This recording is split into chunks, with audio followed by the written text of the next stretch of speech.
Another Nitroplus visual novel released recently, which means it's time for another Ronin review. This time it's Mojika, Truth Rears Its Ugly Head, published in English by Jest. I'll be honest, I didn't have high expectations going into it. I didn't even originally intend to do a review on it. This is because it's written and directed by Shimokuro Vio, who's also the writer and director of Totino, a pretty popular Nitroplus game. Personally, I'm not the biggest fan of Totino, and Vio's work on Tokyo Necro didn't do much to improve my opinion of him. However, I read Mojika anyway, because I've read practically every Nitroplus visual novel that's available in English, so I was obligated to read it too. Yet, Mojika ended up surprising me, as it's not only a really good story, it might be one of my favorite VNs that Nitroplus has ever made. I'm here to convince you that this weird and darkly captivating story is worth a shot. Mojika is the story of Tanizaki Sutaru, an extraordinarily ugly young man. His unsightly appearance causes his peers to bully and shun him. He's finally pushed too far, when a girl that he has an infatuation with, Futaba Miu, is forced to confess to him due to the pressure of her classmates. Futaba realizes that it's all a cruel prank, and vows revenge against the one responsible, the class bully, Kuki Kirara. Okay, so this initial premise might sound like something out of an incel fantasy, with a guy getting his revenge on women by dominating them in sex. I thought the same, but trust me, the story goes places. Futaro's desire for vengeance leads him to uncovering the dark secrets of the town he lives in.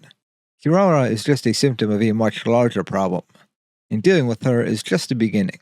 The story has themes of institutionalized power and oppression. Sutaro has been discriminated against due to his disfigured appearance. He has been treated like dirt practically his whole life, and that has shaped the way he thinks. He's pessimistic, almost always casts his head downwards, staring at the floor. He's kind of a bad person. One of the first things he does is sexually assault Miu, even knowing that she's a fellow victim of bullying. I feel like the narrative is aware of how he isn't a good person. He can often be pathetic, and practically every route ends tragically for him. Despite this, his battle against society and the unjust status quo is admirable, even if he has some questionable methods. I found it hard not to root for him after seeing all the suffering he endures, especially in the final route. He's an oddly compelling protagonist I ended up really liking. Futaro is not a strong man, but he has one advantage, the power of word sight. This allows him to see the thoughts of others by seeing their face. He can quite literally see through lies, which is an integral part of the narrative and themes of the story. He has to make good use of this ability, and his own cleverness to gain the upper hand in his schemes against Kirara. This ability is a strength, but it's also a curse. Regardless of his own will, he's forced to see a person's true feelings when he sees them. The truth hurts, especially with Satoru's grotesque appearance. It causes everyone to hate him. The thoughts of others overwhelm him and only fuel his feelings of anger. Speaking of word sight, let's talk about the immaculate presentation. One of the first things you'll notice is the visual novel is told entirely through the first person, in narrative and in visuals. You see the world through Satoru's eyes. It's an extremely unique and immersive experience. Because of the way the story is told, you never see Satoru's misshapen appearance. It's something left to the audience's imagination, which is a decision I really respect. Seeing a character's face reveals their innermost thoughts, making text swirl around them. You see the contradictions between what characters say and their true thoughts. It's extremely cool and makes use of the visual novel format in a way that can only work in this genre. In that sense, it's very similar to Totino. He seems to really enjoy making full use of visual novels as an art form, interweaving artwork, text, music, and player interactivity in genius ways. As I said before, Sutaro is often staring at the floor, so don't be surprised when a lot of the visuals outside of H scenes are simply the floor. I apologize if most of the footage shown looks like this. There's more, I swear, but I can't show the H scenes, obviously.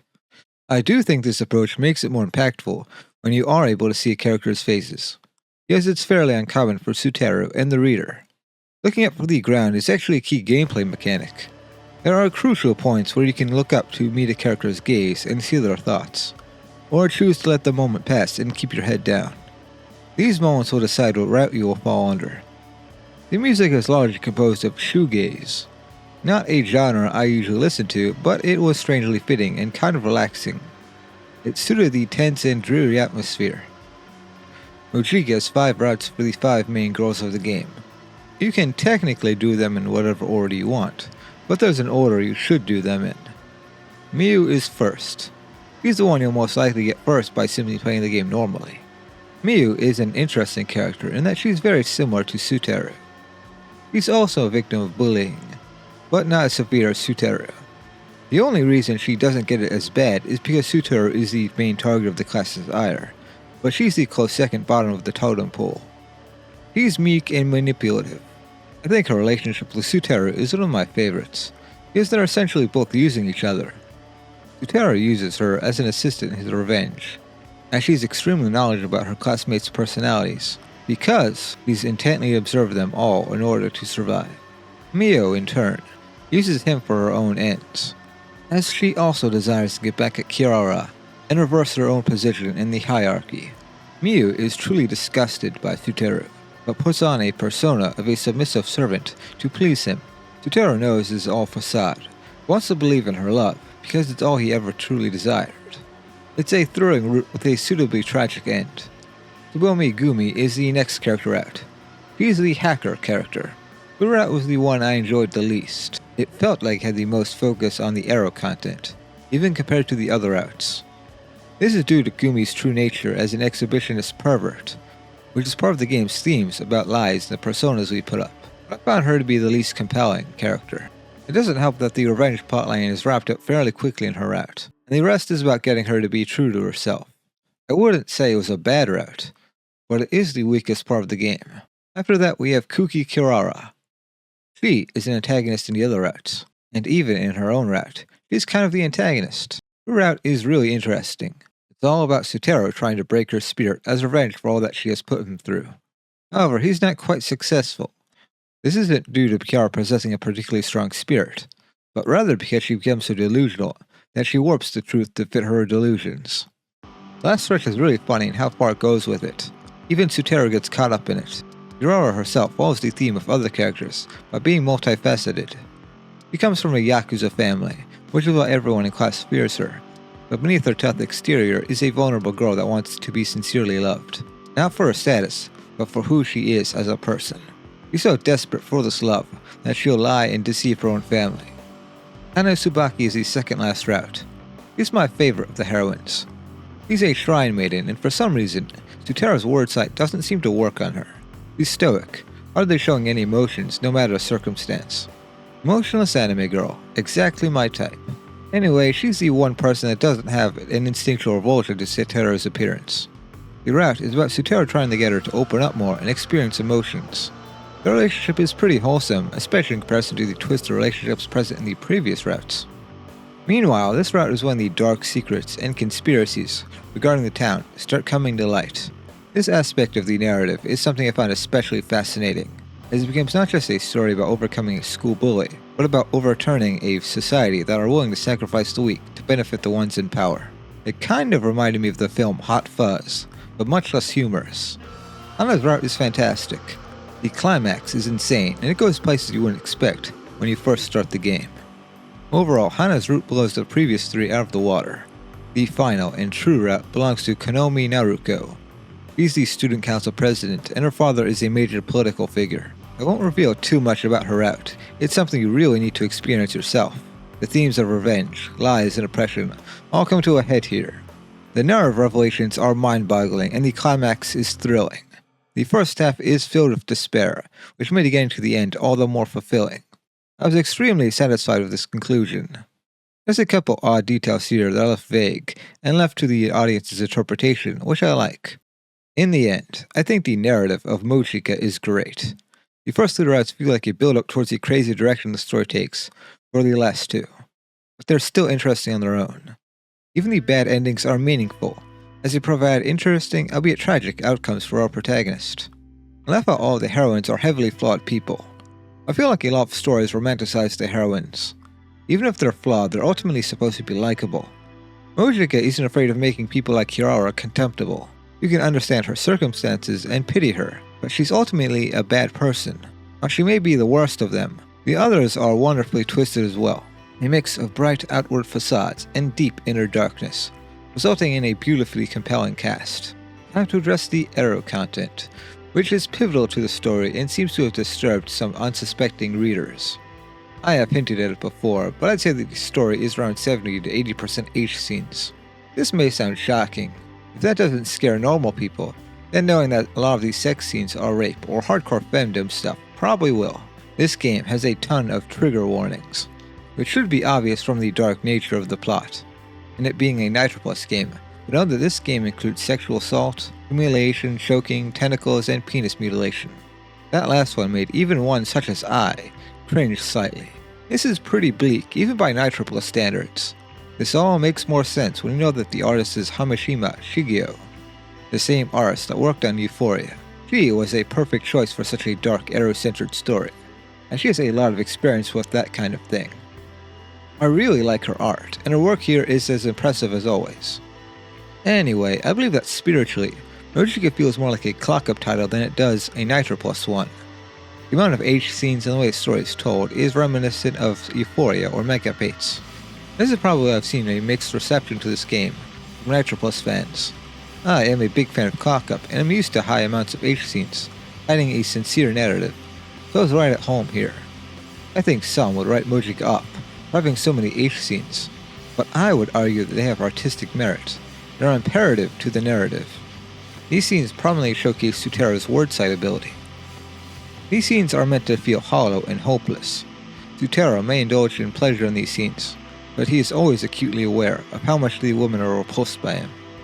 The one thing Sutero craves the most, sincere, unconditional love, is something completely denied to him in these scenes. You could say that a theme here is the idea of lust versus love, eros versus agape. The story just couldn't exist without these scenes, as they also show the insane extremes Sutero is willing to go to for his revenge. These scenes are dark and depressing, but they made the few genuinely happy scenes shine all the brighter. Mojika covers a wide variety of themes. The one that resonated with me the most is the concept of the powerful exploiting and oppressing the weak. Sutero is a stand-in for the weak, those trampled on by society. School is a microcosm of society. Though he is first tormented by Chiara, he uses her family connections and influence like a weapon to wrap everyone around her fingers. He's like a powerful politician or one of extreme wealth. The rules simply don't apply to her. Later on, Sutero comes face to face with actual adults with influence in society like her. People like that will always exist. Those that are seen as weaker or without benefit for society are seen as expendable and must squabble amongst each other to prove their value, rather than deal with the actual problems. This is shown in the way Miu treats Sutero. Despite being in similar positions and sharing the same goal, she can never bring herself to truly like or trust him. She's willing to betray him as soon as it benefits her. The weak are made to feel powerless to positively change anything in society. They can only hope that they can appease the strong by throwing others under the bus. These themes and the way they're executed remind me a lot of Dark Hero Party, but with less NTR. These are really poignant themes and relevant to the current world. Corrupt politicians can seem to get away with anything, while the oppression of minorities only gets worse. The other major theme explored by Mojika is that of lies and facades. Every character here has a discrepancy in how they present themselves, and how they truly are. Even our protagonist is a liar that manipulates those around him. Miu acts like a coward, but is really a crafty schemer. Tsubomi acts like a model student, while being a total pervert. Kirara acts tough, while being vulnerable internally. Hana is Hana, and Konomi uses this theme in the best way that I can't explain without spoiling anything.